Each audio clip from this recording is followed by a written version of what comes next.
Welcome to another episode of the Volkov Law TV podcast. And today we're going to examine one of the most significant OFAC enforcement actions of 2026, and actually for several years, the $275 million settlement involving Adani Enterprises Limited and alleged imports of Iranian origin liquefied petroleum gas. This case is important because it shows how sanctions enforcement has fundamentally changed. According to OFAC, Adani purchased LPG shipments through a Dubai-based supplier that claimed that the cargo originated in Oman and Iraq.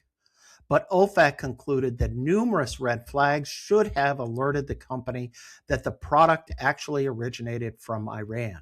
This is an instructive example of what kind of due diligence is required when acquiring products from areas that are potentially linked to prohibited countries.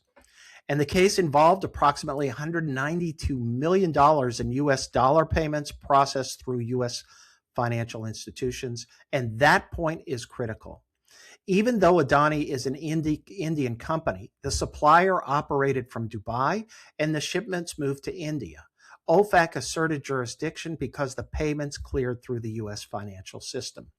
That is the modern reality of sanctions enforcement. If you use U.S. dollars in cross-border transactions, you potentially expose yourself to OFAC jurisdiction. What makes this case especially significant is that OFAC did not focus solely on actual knowledge. Instead, OFAC emphasized recklessness and failure to investigate obvious warning signs or red flags. And those red flags included suspicious vessel activity, AIS, which is the tracking system for vessels, manipulation, illogical shipping routes, unusual documentation, and pricing well below market rates. OFAC essentially said, if the deal is too good to be true, your compliance team better investigate. The agency also made clear that sanctions compliance cannot rely solely on paperwork review and SDN screening. Companies operating in high-risk sectors must conduct sophisticated, risk-based diligence. And that means understanding the maritime industry, maritime risks, vessel ownership structures, sanctions, evasion typologies, and trade flow anomalies. This case also reinforces the importance of escalation procedures. According to OFAC, Adani allegedly received multiple warnings from third parties, suggesting that the cargo may have originated from Iran. When companies receive warnings like that, they must investigate aggressively and document their response. The settlement also contains an important message about cooperation.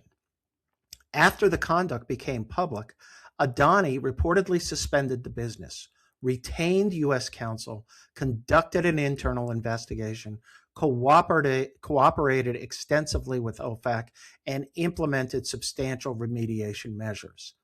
Even in an egregious, and this is how OFAC categorized it, an egregious case, OFAC rewarded those efforts with significant mitigation and benefits.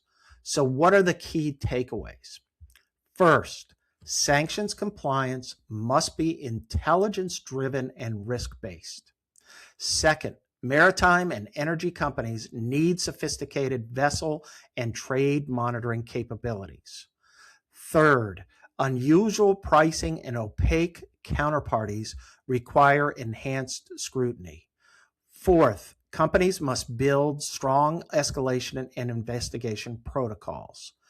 And finally, if problems arise, prompt investigation, remediation, and cooperation remain critical. This enforcement action is another warning that OFAC expects multinational companies to proactively identify and address sanctions risk, especially in high-risk sectors like energy and shipping. Thanks again for joining us on the Volkov Law TV podcast.